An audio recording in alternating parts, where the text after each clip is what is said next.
एक छोटे से गांव में रामू नाम का एक मेहनती किसान रहता था। उसके खेतों में गेहूं, मक्का और आम के पेड़ लगे हुए थे।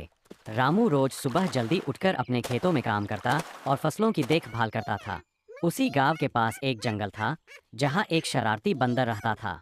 वह बंदर रोज खेतों में आकर फलों और सब्जियों को नुकसान पहुंचाता था। कभी आम तोड़ देता, कभी मक्के के पौधे उखाड़ देता। किसान रामू बहुत परेशान हो गया। एक दिन रामू ने सोचा, अगर मैं इसे प्यार से समझाऊं तो शायद यह मान जाए। अगले दिन जब बंदर खेत में आया तो रामू उसे डांटने की बजाय प्यार से बोला, बंदर भाई, अगर तुम मेरी मेहनत खराब करोगे तो मुझे बहुत नुकसान होगा। मेहनत करना सीखो, दूसरों का नुकसान नहीं। बंदर ने किसान की बात सुनी, लेकिन मजाक उड़ाकर पेड़ पर चढ़ गया। कुछ दिनों बाद तेज आंधी और बारिश आई। जंगल के कई पेड़ गिर गए और बंदर को खाने के लिए कुछ नहीं मिला। भूखा प्यासा बंदर गांव की तरफ आया। तभी उसने देखा कि किसान रामू अपने घर के बाहर बैठा खाना खा रहा है। रामू ने बंदर को भूखा देखा तो उसे केले और रोटी खाने के लिए दी। बंदर हैरान हो गया।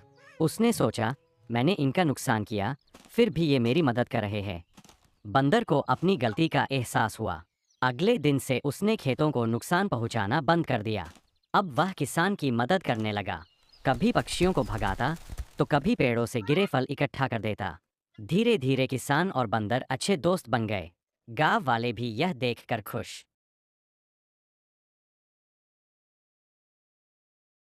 एक छोटे से गांव में रामू नाम का एक मेहनती किसान रहता था। उसके खेतों में गेहूं, मक्का और आम के पेड़ लगे हुए थे।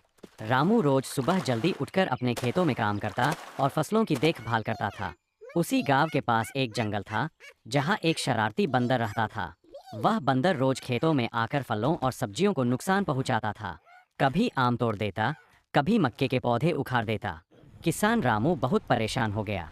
एक दिन रामू ने सोचा, अगर मैं इसे प्यार से समझाऊं तो शायद यह मान जाए। अगले दिन जब बंदर खेत में आया तो रामू उसे डांटने की बजाय प्यार से बोला, बंदर भाई, अगर तुम मेरी मेहनत खराब करोगे तो मुझे बहुत नुकसान होगा।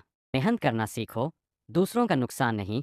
बंदर ने किसान की बात सुनी, लेकिन मजाक उड़ाकर पेड़ पर चढ़ गया। कुछ दिनों बाद तेज आंधी और बारिश आई। जंगल के कई पेड़ गिर गए और बंदर को खाने के लिए कुछ नहीं मिला। भूखा प्यासा बंदर गांव की तरफ आया। तभी उसने देखा कि किसान रामू अपने घर के बाहर बैठा खाना खा रहा है। रामू ने बंदर को भूखा देखा तो उसे केले और रोटी खाने के लिए दी। बंदर हैरान हो गया। उसने सोचा, मैंने इनका नुकसान किया, फिर भी ये मेरी मदद कर रहे हैं। बंदर को अपनी गलती का एहसास हुआ। अगले दिन से उसने खेतों को नुकसान पहुंचाना बंद कर दिया।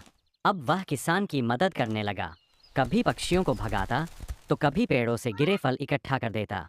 धीरे धीरे किसान और बंदर अच्छे दोस्त बन गए।